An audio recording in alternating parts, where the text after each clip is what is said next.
wonder if our YouTube is working yet. It seems like it. Oh, there it is. I think I just got the YouTube on. Fantastic. Well, great to see everybody. Good morning, Mickey, Lucy, Marty.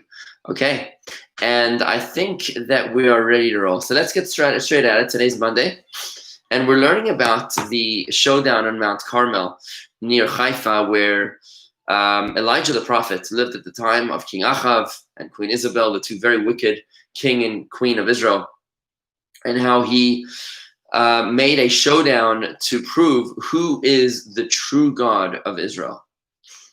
Right? That was the true God, basically, because the king and queen were forcing the people into idolatry, into worshiping an entity called Baal, and by setting up a contest and challenging the true God to send the fire from heaven, that is what was going to prove who was the true God of Israel. We're going to move on from the story today, so let's get straight at it with the conclusion of the story.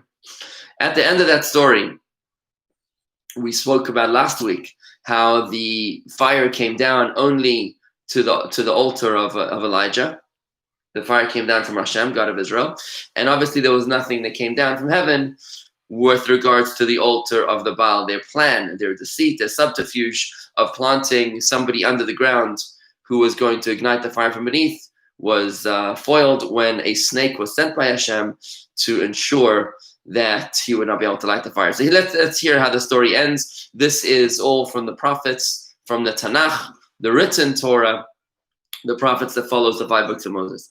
So it says here that the Mount Carmel was worthy of being the site of the miracle of Elijah. Why?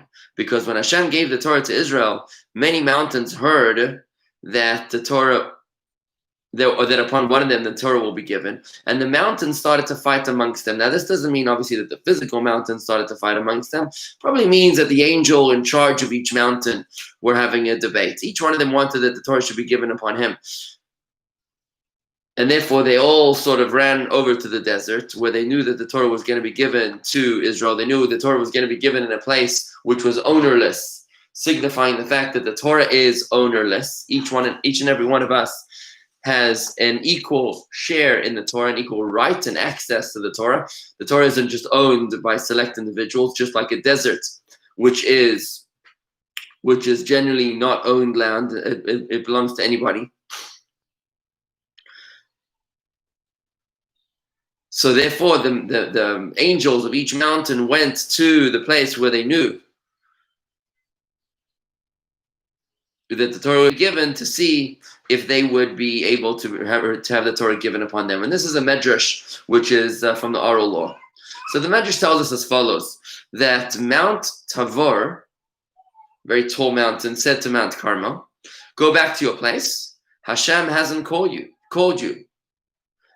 And Mount Carmel insisted, I will not go. You go back to your place. I am worthy of the divine presence resting upon me, for I am taller than you. Har Tavor answered by saying, the waters of the flood didn't cover me entirely, the flood of Noah.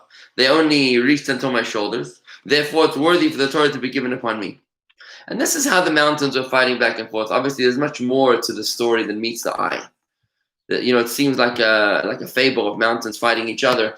There's much more depth to the story. But today we're just going to keep it just general as we flow with the story of the kings of Israel.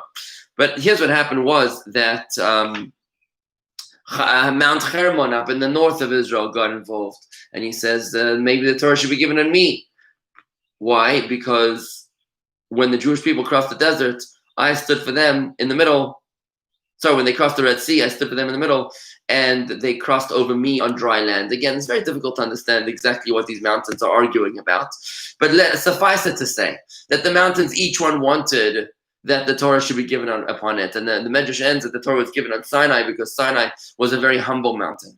It was a low mountain and was shying away from the whole debate, saying, I'm not even worthy. And that was the one that was chosen for the Torah to be given upon it. It's all about character and humility and arrogance, which is really the underlying theme over here. At that time, when the mountains were fighting about where the Torah should be given, a heavenly voice comes out and says, why are you all fighting? It is because of your arrogance that therefore all of you have been disqualified. None of you will be the recipients of will be the side upon which the Torah will be given. Hashem will give the Torah on a mountain which is humble, the mountain of Sinai, a mountain upon which no idolatry has ever been worshipped. It is holy, and no person has ever touched it. It's interesting, there was a rabbi in the 40s or 50s who said in Israel that he would only open his shul, the center, only in the city of Tel Aviv, because Tel Aviv is the only city in the world that it doesn't have any house of idolatry. I think at that time it didn't have a church, I guess. So it was an interesting analysis of looking at it. I guess the same thing is here in the Medrash, which says that Mount Sinai is not only a humble mountain because it's very low, but also a mountain upon which the idolatry was never served. This mountain of Sinai is an extension of Mount Moriah. Interesting. The mountain upon which the Temple Mount stands, upon which Abraham bound his son upon the altar, and about which Hashem said that since Yitzchak, their father, was bound upon that mountain, therefore it's worthy for his sons to receive the Torah upon that mountain. Ultimately, Mount Sinai is destined to return to its place, which is, I guess, the Mount Moriah, Temple Mount, upon which Yeshayahu, the prophet, prophesied, rightfully will be the mountain of the house of Hashem at the head of mountains, a reference to Hara Moriah, to Mount Moriah, upon which the city of Jerusalem and the temple was built. Fascinating stuff. Basically, you see that the physical manifestations of the mountains are expressions of deeper truths. So a tall mountain is more arrogant, a low mountain is more humble. It's an interesting concept of it. It's also interesting that we never found Mount Sinai. There's different opinions as to where exactly Mount Sinai is. If I'm not mistaken, there are 7 different opinions today about where Mount Sinai is located, and nobody knows where it is. It's interesting that the Medrash here tells us that really it doesn't even belong in the Sinai desert. Really, it belongs in Jerusalem. It's an extension of the mountain upon which Jerusalem is built. So maybe that might explain to us why we can never really find it. At the end of that story, the mountains returned humble to their places. They said before Hashem, "Do we not merit any reward that we ran and were so eager that the Torah should be given upon us?" And for that, Hashem said, "Don't despair, because since you slept to honor me, I will still give you reward. On Har Tavor will come the reward, the redemption for Israel in the days of Devorah.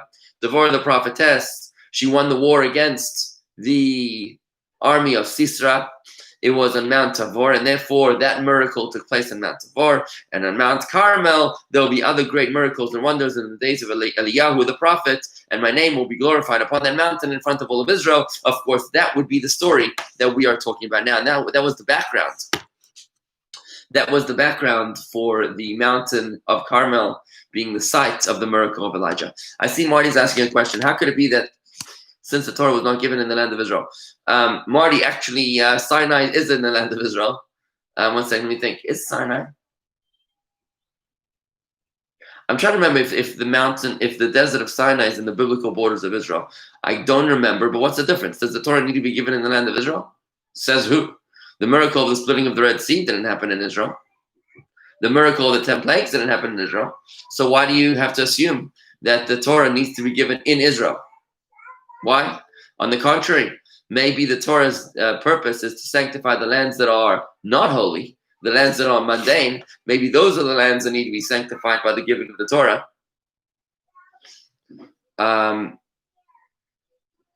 Maybe those are the lands that need to be sanctified by the giving of the Torah.